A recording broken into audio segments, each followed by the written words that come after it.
Section 1. In this section, you'll hear a conversation between two students in the dining hall of the college. First, you have some time to read questions 1 to 4.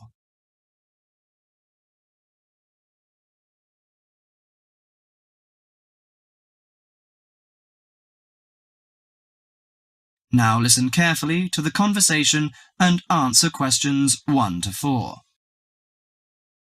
Hi Max, how are you? Hi Melanie, I'm fine. In fact, I'm preparing the coming holidays and I want to have a car tour with my friends. That sounds lovely.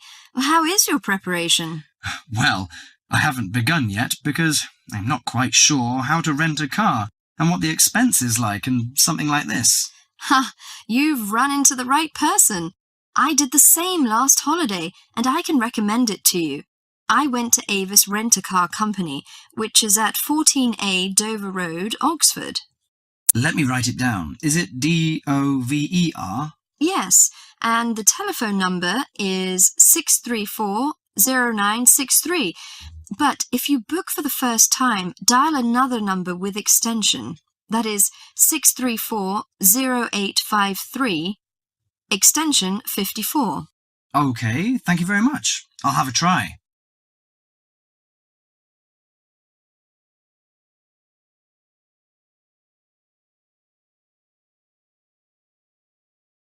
Before you hear the rest of the conversation, you have some time to read questions 5 to 10.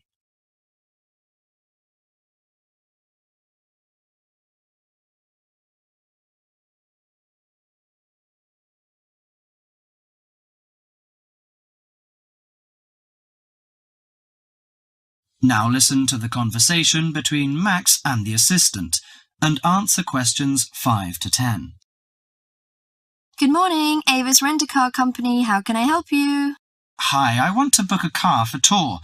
I want to inquire some information about the grade of the cars and the prices. No problem. We offer a wide selection of rental cars to choose from luxury car to economy car, compact car, minivan, and pickup truck.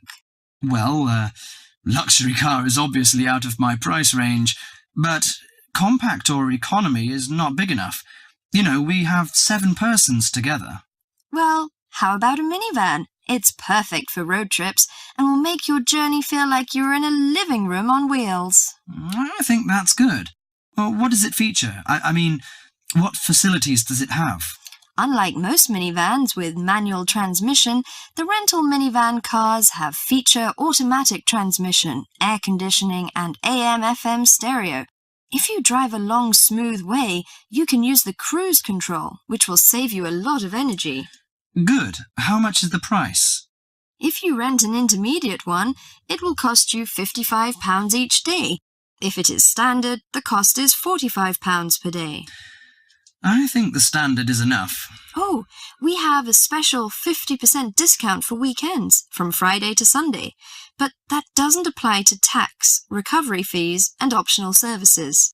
Well, what are the optional services? Well, they usually include some extra facilities, like first aid kit or something like that. I know. We plan to start off on Friday, so we have to prepare 1 day in advance. I want to book from 30th of April, which is Thursday, and it will end next Monday. Okay. Could you leave your name and the driving license number? My name is Max, and the license number is M9021. Okay. You can pick up the car on Thursday noon. Besides, we offer some optional services like street maps, flashlight, and sunsheet. What would you like to have? Flashlight is not necessary, I think. But street maps are useful, especially when we drive in a strange place. As for the sunsheet, I'd like to give that a miss. We don't want to spend too much extra money. Okay, Mr. Max, thank you for calling. That is the end of section 1.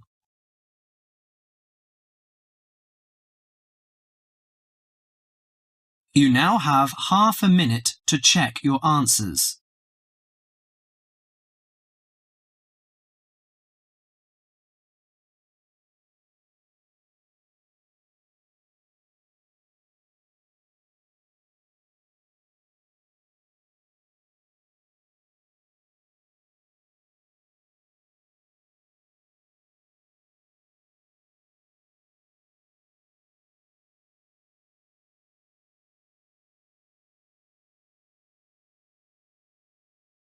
Section 2. In this section, you'll hear a TV program on an organisation of environment protection. First, you have some time to read questions 11 to 20.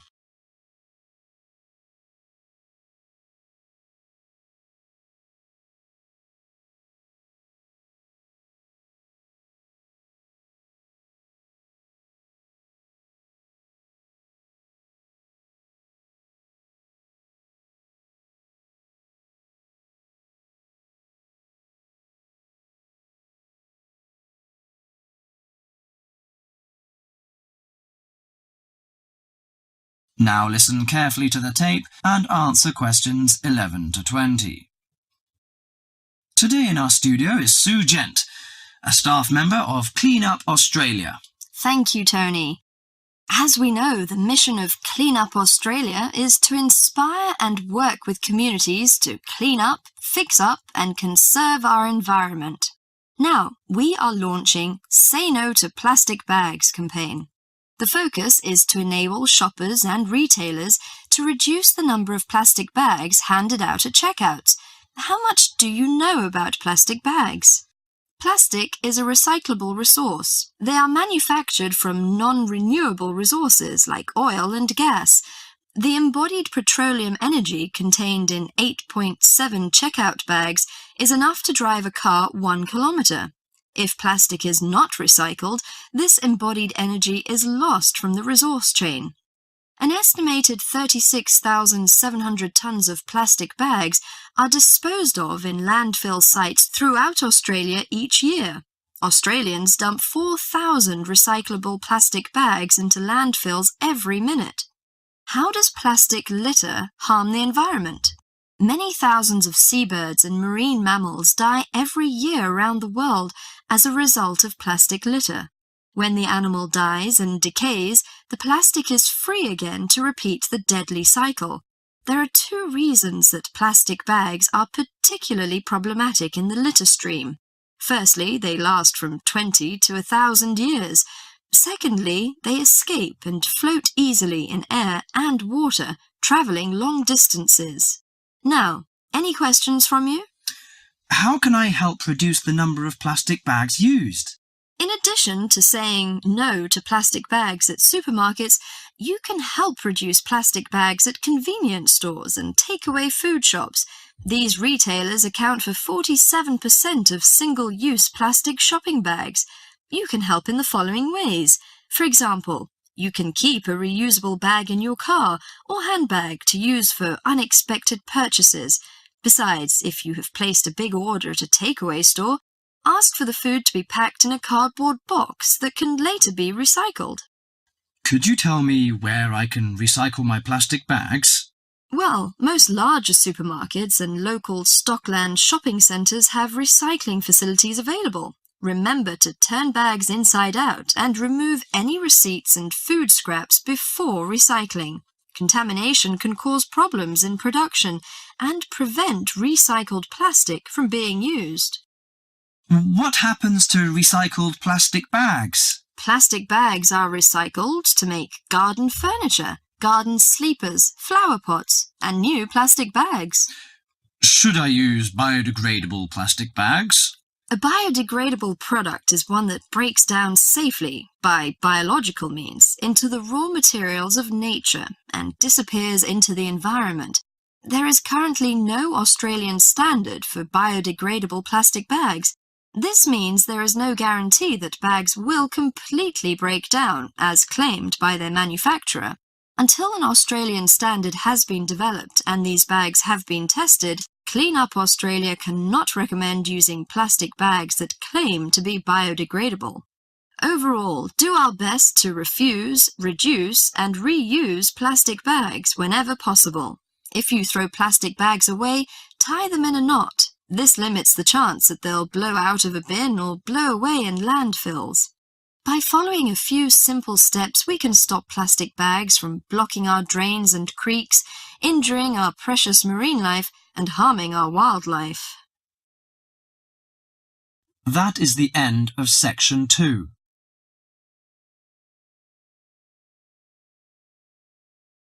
You now have half a minute to check your answers.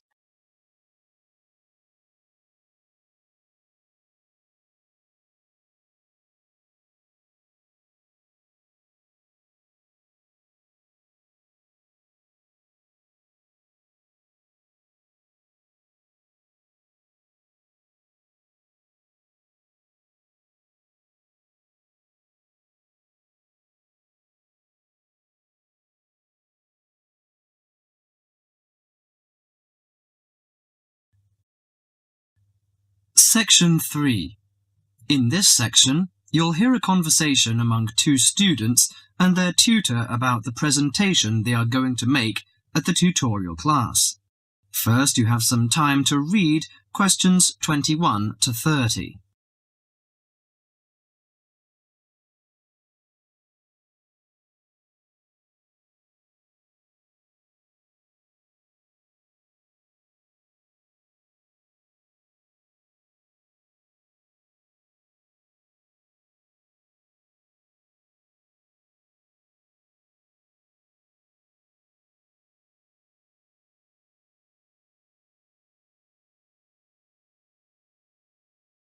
Now listen carefully to the conversation and answer questions 21 to 30.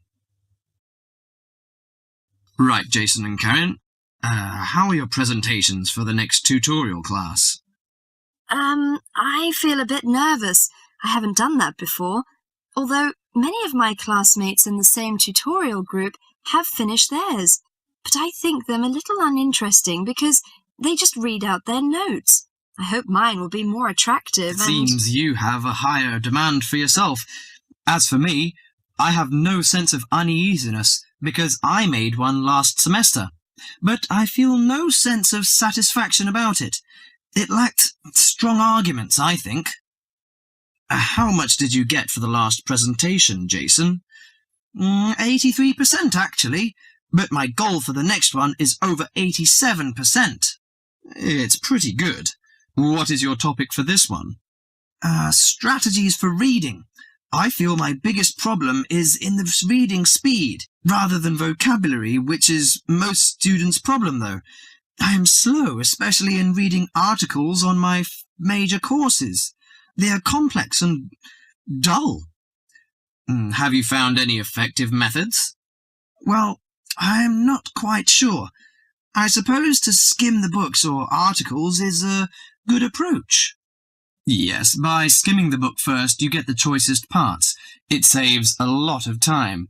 You don't have to read every word of the passage, but you have to learn to read certain parts intensively. Yes, I include that in my presentation. There is one thing I'm not clear yet. Why don't we make presentations more related to our major? Once you learn to write clearly, read analytically, and listen to lectures effectively, you'll begin professional tutorials. That means you should start from the basics. Well, Karen, how is your presentation? I am still in a panic. I want to find some more interesting topics about writing, but I wonder what articles I can refer to, because there are so many of them. Did you get the list of the reading materials handed out last class? Yes, but there are over 20 on it. I have only a week to prepare, so I wonder if let me give you some suggestions. You needn't read them all because some of them deal with the same issue. The article by Holsworth is really worth reading. It covers the aspects of organising the thoughts and ideas. Okay, Holsworth. You should also read the article by Jackson, but just look at the part on research methodology, how they did it. Right, I'll read that one. You should also read the article by Fisher, but just look at the part on the writing plan. That is, how to plan your writing in a systematical way. Okay, Fisher, got that. And if you have time, the one by Risewell says very relevant things. It teaches how to title your articles and make it appealing. You should finish the whole book. Okay. Now, the one by Burns, if I were you, I wouldn't bother with the whole passage. Just read the conclusion, which summarizes the use of rhetoric. Oh, now I understand. Thank you very much. That is the end of section 3.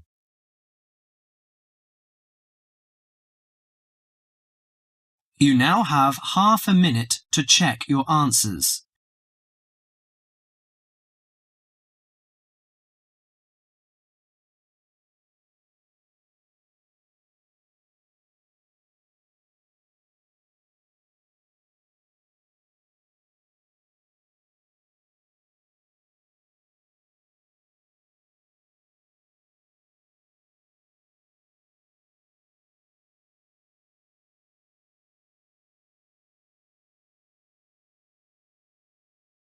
Section 4.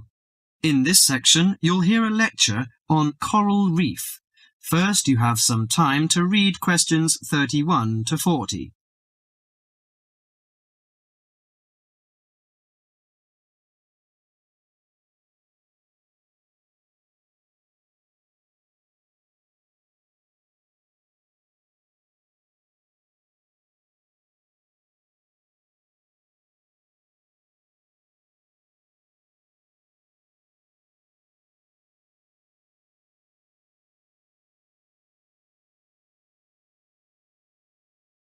Now listen carefully to the lecture and answer questions 31 to 40. Do you fancy diving in the wonderful world of coral reefs, green sponges, colourful fish and red crabs? It is a rich garden beneath the waves. But how much do you know about the corals? Are they animals or plants? What are the threats to coral reefs? Today, Mr. Tim Harford, Executive Director of the Coral Reef Alliance, is going to introduce the facts about coral reefs. Good afternoon, everyone. Coral reefs are one of nature's most magnificent creations. It is filled with thousands of unique and valuable plants and animals. Over 1/4 of all marine species depend on healthy coral reefs. Humans also depend on coral reefs.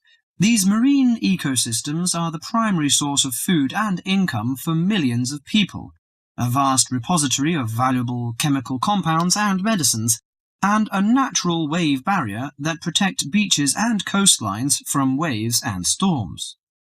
Coral is actually the exoskeletons of coral polyps. Made from limestone, these skeletons build up over time, forming the reef. New corals are born each April. At a certain hour, on a certain night, mature corals suddenly release clouds of eggs and sperm into the sea. After the fertilized eggs take root on the seafloor, they can grow up to 15 centimeters per year. Coral reefs are present in the waters of over 100 countries. These are warm, 18 to 29 degrees centigrade, shallow, sunny regions primarily between the tropics of Cancer and Capricorn. Only clear, warm salt water can support a coral reef. And because sunlight is crucial to the reef's survival, the water must also be shallow. The algae that grow on coral provide much of the coral's food. In deeper water, algae cannot get the sunlight they need to grow. Most coral reefs are in the tropics because natural conditions there are perfect. In their modern form, coral reefs have thrived on Earth for over 50 million years. In recent years, however, more than 11% of the world's reefs have been lost, with another 16% severely damaged during the El Niño event in 1998. Up to 32% of coral reefs may be destroyed by human activities in the next 30 years if we do not take action now. Corals and coral reefs are extremely sensitive. Slight changes in the reef environment may have detrimental effects on the health of entire coral colonies. These changes may be due to a variety of factors. One of the greatest threats to coral reefs is human expansion or development. As human population increases, so does the harvest of resources from the sea. Due to overfishing, reef fish populations have been greatly decreased in some areas of the world. The removal of large numbers of reef fish has caused the coral reef ecosystems to become unbalanced. As we know, corals are also very popular as decorations. A large amount of the most healthy corals are selected by commercial collectors. They sell the corals to souvenir shops, where a large number of tourists wait to purchase them as decorations or souvenirs. Coral reefs also receive much damage from both commercial and private vessels. The leakage of fuels into the water and the occurrence of spills by large tankers are extremely damaging to local corals. Although much of the coral reef's degradation is directly blamed on human impact, there are several natural disturbances which cause significant damage to coral reefs. The most recognized of these events are hurricanes or typhoons, which bring powerful waves to the tropics. These storm waves cause large corals to break apart and scatter fragments about the reefs. Home to a diverse community of creatures, coral reefs are underwater treasure chests of colour and activity. Predators and prey swim and crawl among the coral in nature's never-ending dance of life and death. This lively, fascinating world beneath the waves is just waiting to be explored. That is the end of section 4.